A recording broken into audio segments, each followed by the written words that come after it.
Assalamu alaikum wa rahmatullahi wa barakatuh, and a very good morning. Mr. Wang Hongqiang, Chairman of China Construction Bank, distinguished guests, ladies and gentlemen. First of all, I wish to thank the Chairman and Management of China Construction Bank, Malaysia Berhad, or CCBM, for inviting me to officiate the grand opening of their branch in Malaysia.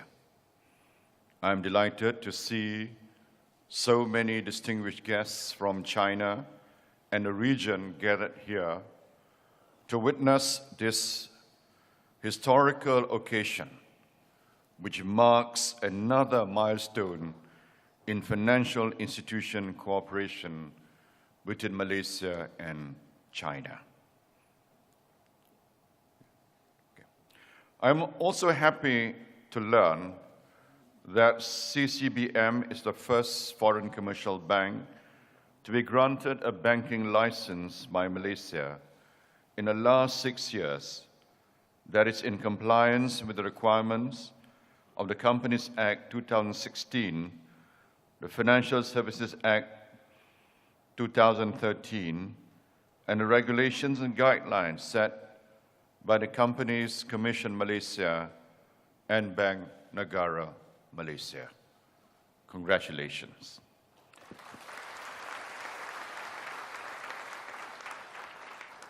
And let me add that the establishment of the branch in Malaysia is very timely, coming so soon after the recently concluded Belt and Road Forum for International Cooperation in Beijing. China Construction Bank is one of China's, and indeed the world's largest and most reputable commercial banks. I'm sure it will be able to provide banking and financial services for many of the expanding economic trade and construction activities brought by the OBO, or One Belt, One Road initiative.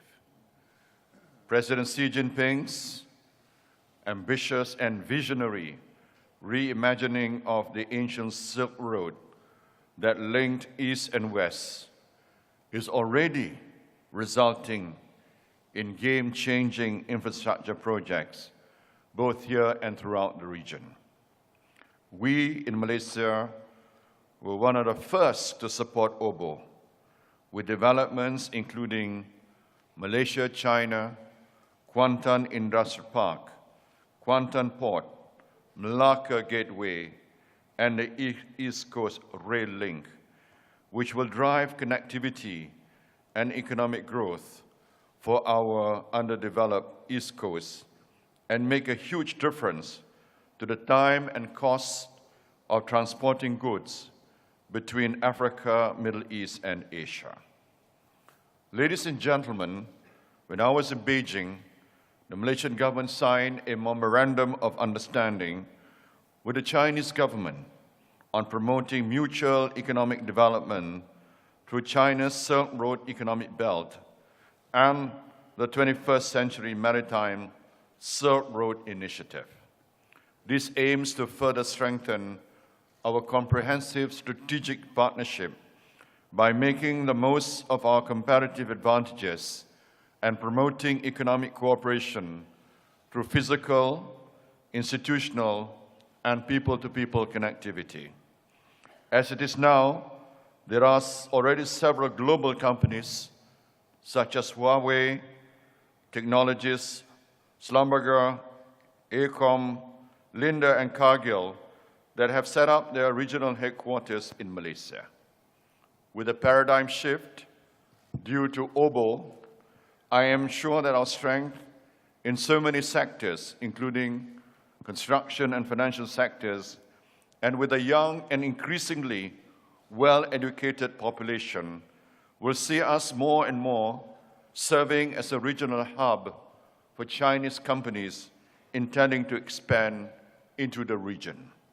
I commend China Construction Bank for their wisdom in setting up a branch in Kuala Lumpur in view of Malaysia's great potential. And I also like to thank CCB for indicating that the Kuala Lumpur branch will be the hub for the ASEAN region. Ladies and gentlemen, it's been widely recognized by numerous bodies, respected bodies such as World Bank and the IMF, and by a recent report co-authored by the Wharton School at the University of Pennsylvania. They ranked Malaysia first in their 2017 Best Countries to Invest in survey. They were the clear front runner, according to the survey. So I hope that China Construction Bank will be one of the many banks keen to help finance new projects for enterprising and dynamic Malaysian companies. And I've just been told by the chairman that even before today's launch, CCB has already financed something like 20 ventures in Malaysia. Ladies and gentlemen, Malaysia is one of China's top trading partners and is its largest source of imports in ASEAN. China has been Malaysia's largest trading partner for the last 8 years. We have seen the benefits of the 5-year program for economic and trade cooperation that began in 2013, and I'm sure that under OBO, the trade figures will increase at an even greater rate. President Xi recently said, and I quote, "Malaysia-China relations are at their best ever." And there are so many ways the warmth of our ties are of mutual benefit. Indeed, for the first quarter of this year, tourism receipts from Chinese tourists have more than doubled. Last year, we received 2.1 Chinese tourists. This year, we expect to receive 3 million Chinese tourists. An MOU was recently signed allowing the export of Malaysian pineapples into China. Another MOU will see a significant boost in palm oil exports to China, and more Malaysian products are in the pipeline for entry into China in the near future. Sarawak will benefit from a joint venture with a Chinese firm to build a 2 billion ringgit factory. Sabah will gain from a cooperation agreement to develop the Shore, a luxury commercial hub in Kota Kinabalu. And following Malaysia's successful launch of the world's first digital free trade zone in March this year, in collaboration with Alibaba Group, I was pleased to witness the signing of another MOU with Alibaba Group just last month. This collaboration will establish a data center in Malaysia later this year to provide enterprises in Malaysia and the region with powerful, scalable, and cost-effective cloud capabilities to support our global expansion. This will be the first global public cloud platform in the country. With Digital Free Trade Zone, we will gain knowledge and expertise, skill transfers, investment, expansion of trade, and the creation of thousands of new jobs to send us further along the road to become a high-income status nation. These are the real and transformative results of the excellent relations that Malaysia and China have built. These relations do not compromise sovereignty one bit. Contrary to what opposition politicians have said, I will never sell Malaysia's sovereignty. But Malaysia has long been a country open and friendly to all. The fact that we are a preferred destination for foreign direct investment is a testament to the confidence other countries have in us, whether be it China or Japan, India and Saudi Arabia, or even the Western countries. To turn away these investments out of a narrow and foolish belief and a fundamental misunderstanding of economics would only be bad for this country.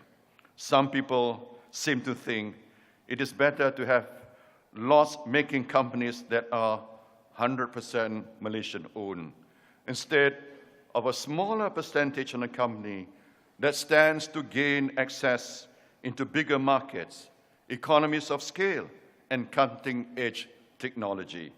I ask you, which one will create more wealth and jobs for Malaysians? The answer is obvious. To those critics who say too much, too fast, too soon, I say this. If you want to delay Malaysia's development, if you want Malaysia to fall behind, if you don't want jobs to be created or levels of income to rise, then you go and campaign on that platform. I will never apologize for facilitating investments in Malaysia. These ventures are in interest for all, for the rakyat here in Malaysia, and for our partners from abroad.